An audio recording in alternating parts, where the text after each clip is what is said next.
اللهم سلمني من رمضان، اللهم سلمني من رمضان، وسلم رمضان لي وسلمه من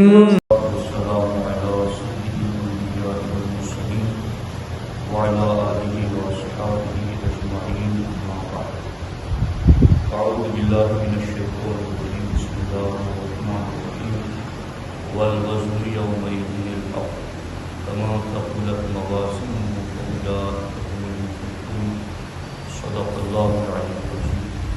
بابا سے بلند پڑے الصلاۃ والسلام علیک یا رسول اللہ،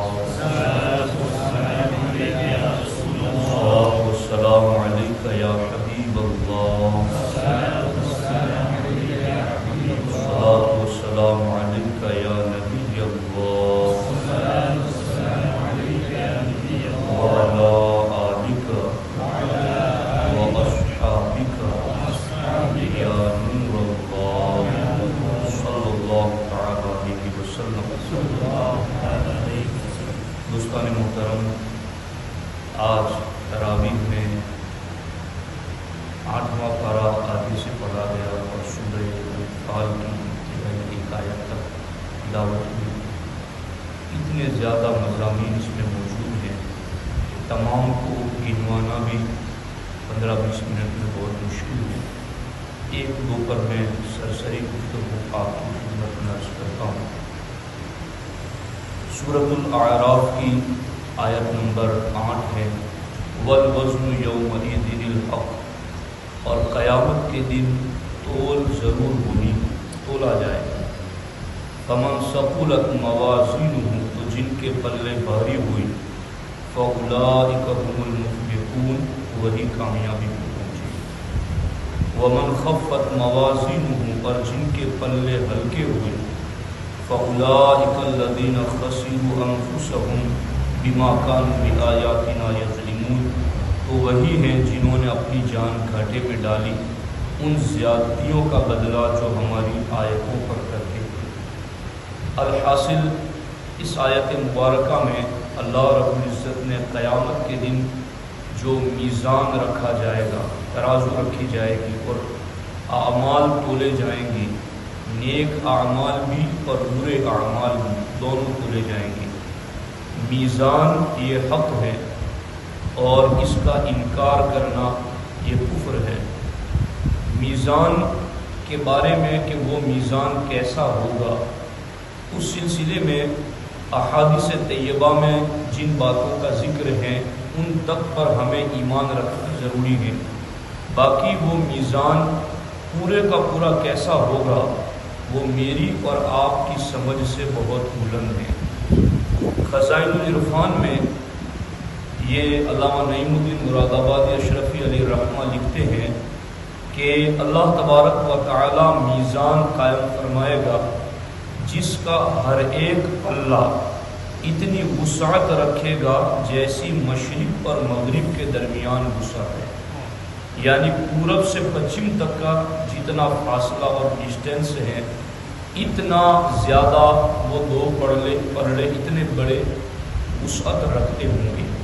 اور اسی لیے کہ وہ کتنے بڑے ہوں گے اس سلسلے میں حضرت سلمان فارسی رضی اللہ تعالیٰ عنہ سے روایت ہے، ہمارے آقا علیہ السلام نے فرمایا قیامت کے دن میزان رکھا جائے گا اور اگر اس میں آسمانوں اور زمینوں کو رکھا جائے تو وہ ان سب کو سمو لینے کی گنجائش رکھتا ہے. وہ میزان اتنا بڑا ہوگا. فرشتے کہیں گے یا اللہ اس میں کس کو وزن کیا جائے گا، وہ اتنا بڑا ہے تو اس میں وزن کس کو کیا جائے گا. اللہ تعالیٰ ارشاد فرمائے گا میں اپنی مخلوق میں سے جس کو چاہوں گا اس کا وزن اس میں کروں گا.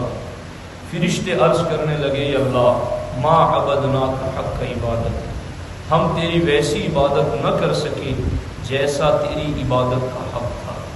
یہ وہ فرشتے کہہ رہے ہیں جو ہر دم عبادت میں مصروف ہے. وہ یہ کہہ رہے ہیں کہ اب ہم سے بھی تو ایسی تو عبادت کیسے ہو سکے گی جو اتنے بڑے پلڑوں کو بھر سکے.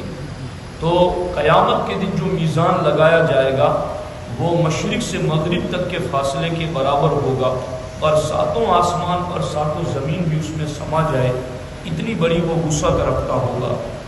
اور حدیث پاک میں ہے کہ اس میزان کی ایک ڈنڈی ہوگی اور 2 پرڑے ہوگی، اس کی ایک ڈنڈی بھی ہوگی اور 2 پرڑے بھی ہوگی، اور یہ میزان قیامت کے دن نصب کیا جائے گا، لگایا جائے گا۔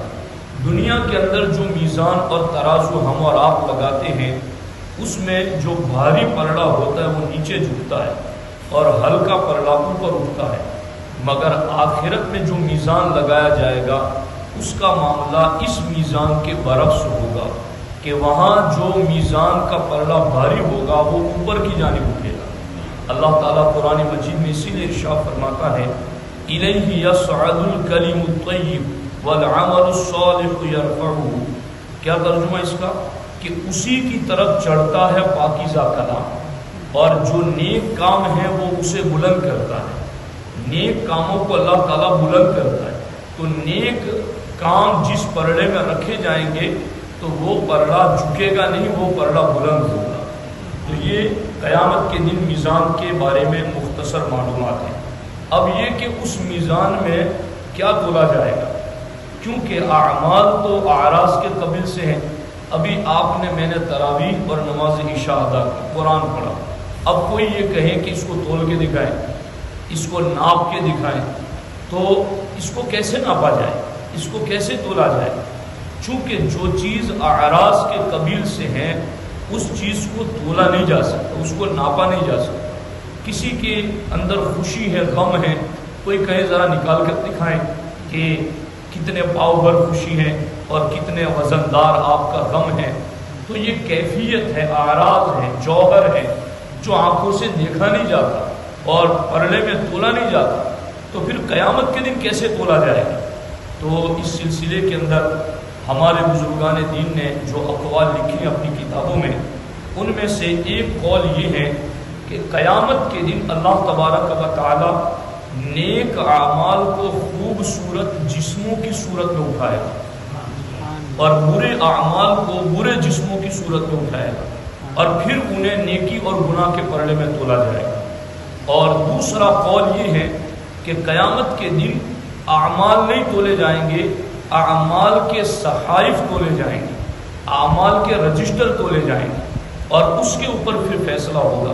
لیکن ایک قول اور بھی بہترین ہے کہ جس میں جسم والی اور صحائف والی بات نہ بھی کی جائے تو بھی کافی ہے کہ آج کے سائنسدانوں نے اپنی عقل کی بنیاد پر تحقیق کر کے ایسے آلات ایجاد کر لیے ہیں کہ جن آلات کی وجہ سے کسی کے جسم میں بخار کتنا ہے وہ بھی ناپ کے بتا دیتے ہیں، ہوا پانی کا دباؤ کتنا ہے، کتنی تیز آئے گی، کب آئے گی، وہ بھی وہ پہلے سے ناپ کر بتا دیتے ہیں۔ تو جن چیزوں کو ناپا نہیں جاتا تھا، تولا نہیں جاتا تھا، ان کی بھی اب ڈگری دیکھ لی جاتی ہے کہ یہ حرارت، تپش، گرمی کتنے درجے کی ہے، کسی کو بخار ہے تو کتنے درجے کا ہے، کسی کو سردی ہے تو اس کا کیا معاملہ ہے، یہ ساری چیزیں۔ تو جب دنیا کے عقل مندوں نے ایسے آلات ایجاد کر لیے ہیں کہ چند سالوں پہلے جن چیزوں کو تولا، ناپا اور پرکھا نہیں جاتا تھا ان کو بھی آج پرکھا جانے لگا اور ان کا بھی میٹر ناپا جانے لگا، تو عین ممکن ہے کہ اللہ قیامت کے دن ایسا میزان لگائے کہ جو عمل آج نہیں دکھتے اللہ اسے بھی تول کر کے دکھا دے۔ اچھا، ترازو اور تولنے کی ضرورت کیوں پڑی؟ اللہ تعالیٰ تو سب کچھ جانتا ہے کہ کس کے عمل کتنے ہیں، کس کے عمل کیسے ہیں۔ جو جنتی اسے جنت بھیج دے، جو جہنمی اسے جہنم بھیج دے، اور جن کے اعمال میں کچھ کمی ہے انہیں تھوڑی دیر کے لیے جہنم ڈال دے یا اپنے فضل سے اسے بخش دے۔ تو اللہ جیسا چاہے ویسا، اس کے علم میں تو سب کچھ ہے، تو پھر یہ ترازو لگانے کی کیا ضرورت تھی؟ چونکہ قیامت کے دن کو اللہ نے انصاف کا دن کہا ہے، یوم الجزا کہا ہے۔ اس دن کافر جہنم میں جاتے ہوئے بھی یہ یقین کرتے ہوئے جائے کہ مجھ پر ظلم نہیں ہوا، میرے ساتھ انصاف کیا گیا ہے۔ تو اللہ نے اس دن میزان اور ترازو کا قیام اس لیے رکھا ہے تاکہ ہر کسی کو رب کے انصاف کے سامنے جھکا دیا جائے اور رب کا انصاف ظاہر کر دیا جائے۔ اب تیسرا حصہ آج کے اس ٹاپک کا یہ ہے کہ اس میزان کو جو اتنا بڑا ہے کہ جس میں ساتوں آسمان ساتوں زمین کی گنجائش ہے، کہ تو اس میزان کو کون سی چیز بھر سکے، اور کیا کوئی چیز ہے کہ جس میں گنجائش ہو کہ وہ اس کو بھر سکے؟ تو اس سلسلے میں حضرت داؤد علیہ السلام نے اللہ کی بارگاہ میں میزان کو دیکھنے کی خواہش ظاہر کی، یا اللہ جو میزان تو قیامت میں رکھے گا میں اسے دیکھنا چاہتا ہوں۔ تو اللہ تبارک و تعالیٰ نے ان کو دکھایا، تو حضرت داؤد علیہ السلام نے اس کے پلوں کی وسعت دیکھی تو عرض کیا یا الہ العالمین، کس کے بس میں ہے کہ اسے نیکیوں سے بھر سکے، کون بھر سکے؟ تو اللہ تعالیٰ نے فرمایا اے داؤد، میں اپنے جس بندے پر راضی ہو جاتا ہوں اس کی ایک کھجور سے بھی اس پلے کو بھر دوں گا۔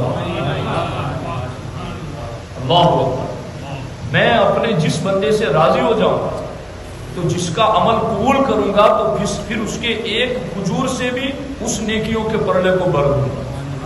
اللہ اللہ اللہ۔ اور یہ تو ایک کھجور سے بھر دے گا، لیکن حقیقت میں اور کن کن اعمال سے رب قیامت کے دن میزان کو بھرے گا؟ تو اس سلسلے میں 4 روایتیں میں آپ کی خدمت میں عرض کرتا ہوں، اس امید پر کہ ہم نے یہ عمل کرنا ہے تاکہ قیامت کے دن ہماری نیکیوں کا پرلا بھاری ہو جائے اور دور ہو جائے۔ حضرت ابو ہریرہ سے روایت، ہمارے آقا علیہ السلام نے ارشاد فرمایا کہ کلمتان حبیبتان الی الرحمن خفیفتان علی اللسان ثقیلتان فی المیزان سبحان اللہ و بحمدہ سبحان اللہ العظیم۔ سرکار نے فرمایا 2 کلمات ایسے ہیں جو رحمان کو محبوب ہیں، زبان پر بولنے میں بہت آسان ہیں اور میزان میں اتنے بھاری ہیں کہ میزان کے پرلوں کو بھر دیں گے۔ تو کون سے ہیں؟ سبحان اللہ و بحمدہ سبحان اللہ العظیم۔ میرے ساتھ مل کے پڑھے، سبحان اللہ و بحمدہ سبحان اللہ العظیم، سبحان اللہ و بحمدہ سبحان اللہ العظیم۔ یہ اگلی حدیث پاک بھی سنی، اللہ کے رسول علیہ السلام نے ارشاد فرمایا الطہارۃ نصف الایمان والحمدللہ تملأ المیزان۔ سرکار فرماتے ہیں پاکیزگی آدھا ایمان ہے اور الحمدللہ میزان کو بھر دے گا۔ الحمدللہ پڑھنا یہ میزان کو بھر دے گا۔ اور ایک روایت یہ بھی ہے، اللہ کے رسول علیہ السلام نے ارشاد فرمایا اس ذات کی قسم جس کے قبضے قدرت میں میری جان ہے، تمام آسمانوں اور زمینوں اور جو کچھ اس میں ہے اور ان کے درمیان اور ان کے نیچے ہیں، یعنی 7 آسمان 7 زمین اور جو کچھ 7 آسمان اور زمین میں ہے، جو کچھ ان کے درمیان ہے اور جو کچھ ان کے نیچے، یہ سب اگر تم لے آؤ اور میزان کے ایک پلڑے میں رکھ دو تو کتنا بھاری ہو جائے گا۔ لیکن سرکار فرماتے اگر دوسرے پلڑے میں تم کلمہ شہادت رکھ دو تو یہ پلڑا بھاری ہو جائے گا۔ کلمہ شہادت، اشہد ان لا الہ الا اللہ وحدہ لا شریک لہ واشہد ان محمدا عبدہ ورسولہ۔ چوتھی حدیث، سرکار دو عالم صلی اللہ علیہ وسلم نے فرمایا اچھے اخلاق سے زیادہ میزان میں کوئی چیز بھاری نہیں۔ قیامت کے دن میزان میں وزن کے اعتبار سے جو چیز بھاری بنے گی وہ مومن کے اچھے اخلاق۔ تو ساتھیوں، میزان عمل حق ہے اور قیامت کے دن یہ ترازو رکھا جائے گا اور تولا جائے گا۔ اور اب اس کے علاوہ اور بھی بہت سارے مضامین ہیں، مگر اب پھر کہیں ایسا نہ ہو کہ میں روزانہ 5-5 منٹ بڑھاتا جاؤں اور پھر ہمارے ساتھی ناراض ہو جائیں کہ آپ بڑھا رہے، ورنہ خدا کی قسم یہ قرآن تو ہے جس کے مضامین اور جس کے عجائبات ختم ہی نہیں ہو سکتے، اور قرآن کا یہ معجزہ قیامت تک جاری رہے گا کہ جس دور کے لوگ قرآن کو پڑھیں گے ایسا لگے گا جیسے ہمارے دور کے لیے ہی اترا ہے۔ اور میں نے اپنے ساتھیوں کو روزانہ میں کہتا ہوں کہ میں تراویح پیچھے پڑھتا ہوں تو مجھے حالات زمانہ کے کئی نقشے روزانہ نظر آتے ہیں۔ جو حالات چل رہے ہیں ان کے کئی حالات روزانہ کے قرآن میں اللہ نے ذکر فرما دی وہ نظر آتے ہیں۔ کاش کہ ہم سبوں کو اس کی کامل فہم اور بصارت مل جائے، بصیرت مل جائے کہ ہم اس پر مکمل طریقے پر سمجھیں۔ اللہ تعالیٰ ہم سب کو عمل کی توفیق عطا فرمائے۔ اب اس میں یہ جن بچوں نے پڑھا ان میں میں صرف اشارتاً عرض کر دیتا ہوں کہ کہاں کہاں کیا کیا باتیں ذکر کی گئی ہیں۔ یہ جو وَإِلَىٰ عَادٍ وغیرہ سے جو ہیں 16واں رکوع، وَإِلَىٰ عَادٍ سے حضرت ہود کی قوم عاد کا ذکر ہوا ہے کہ انہوں نے کیا گستاخیاں کی، کیا عذاب آیا۔ پھر حضرت صالح علیہ السلام کی قوم نے کیا گستاخی کی، ان پر کیا عذاب آیا، اور اس طرح سے حضرت شعیب علیہ السلام کی قوم نے کیا کیا اور پھر ان پر کیسے عذاب آیا۔ یہ سارا یہاں بھی ذکر ہے اور غالباً 19ویں پارے میں بھی ذکر ہے اور سورۃ الانبیاء میں بھی اس کے حوالے سے ذکر موجود ہے۔ پھر یہاں 9ویں پارے کے اندر جو چوتھا رکوع شروع ہوتا ہے وہاں سے حضرت موسیٰ علیہ السلام اور فرعون کا ذکر ہے، اور یہ مسلسل کئی رکوعات اس کے اوپر موجود ہیں، بلکہ یوں سمجھو کہ آپ یہ چوتھے رکوع سے لے کر کے مسلسل 9ویں رکوع تک حضرت موسیٰ اور فرعون کا اور ان کی قوموں کا اللہ رب العزت نے ذکر فرمایا ہے، اور اس کے آگے بھی مزید ان لوگوں کا ذکر موجود ہے۔ اور پھر اللہ تعالیٰ نے جو عالم ارواح میں اولاد آدم سے وعدہ لیا تھا وَإِذْ أَخَذَ رَبُّكَ مِنْ بَنِي آدَمَ، وہاں اس کا بھی ذکر موجود ہے۔ اور اس کے ساتھ ساتھ یہاں پر قیامت کے بارے میں بھی ذکر موجود ہے کہ یہ محبوب آپ کے پاس کافر آ کر قیامت کا ٹائم پوچھتے ہیں کہ قیامت کب آئے گی۔ اللہ تعالیٰ نے فرمایا محبوب آپ کہہ دیں قُلْ إِنَّمَا عِلْمُهَا عِندَ رَبِّي، اس کا علم تو اللہ کے پاس ہے۔ سمجھ آ رہی ہے؟ اور پھر اللہ تعالیٰ نے سورہ لقمان میں ذکر فرمایا ہے کہ یہ قیامت کا علم بھی ہم نے اپنے محبوب کو عطا فرمایا، لیکن یہ ان رازوں میں سے ہیں جن کے چھپانے کا اللہ نے اپنے محبوب کو حکم عطا فرمایا تھا۔ اس طریقے سے پھر جو لوگ حق کو نہیں مانتے ہیں ان کی مثالیں بھی اللہ تعالیٰ نے ذکر فرمائی ہیں۔ اللہ تبارک و تعالیٰ ہمیں ان باتوں پر عمل کی توفیق عطا فرمائے۔ بسم اللہ الرحمن الرحیم، اللہم صلی وسلم وبارک علی سیدنا و مولانا محمد وآلہ وصحبہ وبارک وسلم۔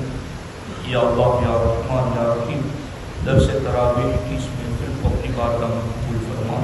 یا اللہ جو کچھ سنایا گیا اسے یاد رکھنے، عمل کرنے اور عام کرنے کی توفیق عطا فرما۔ یا اللہ ہمارے طلباء نے جس ذوق و شوق کے ساتھ تر و تازگی کے ساتھ قرآن پڑھا، میرے اللہ ان کے سینوں میں قرآن کو ایسا ہی تر و تازہ فرما۔ یا اللہ ان کی زبانوں پر سلاست جاری فرما۔ یا اللہ قرآن کی فہم و بصیرت عطا فرما، قرآن کے علوم پر واقفیت عطا فرما، اسرار و رموز سے ہمیں آگاہ فرما۔ یا اللہ یا رحمان یا رحیم، جتنے لوگ تیرا پاک کلام سمجھنے کے لیے بیٹھتے ہیں، یا اللہ ہم سبوں کو قرآن کی بصیرت عطا فرما۔ یا اللہ قرآن کے احکام سن کر اس پر عمل کرنے کی توفیق عطا فرما۔ سبھی کو دنیاوی اخروی آفات، بلیات، مصیبتوں، بیماریوں سے محفوظ فرما۔ سبھی کے رزق میں کاروبار میں خوب برکتی عطا فرما۔ سب کو خوشحال اطمینان بخش زندگی نصیب فرما۔ یا رب بالمصطفیٰ بلغ مقاصدنا واغفر لنا ما مضى یا وسیع الکرم۔ لی خمسۃ نطفی بها حر الوباء الحاکمہ، المصطفیٰ والمرتضی وابناہما والفاطمہ۔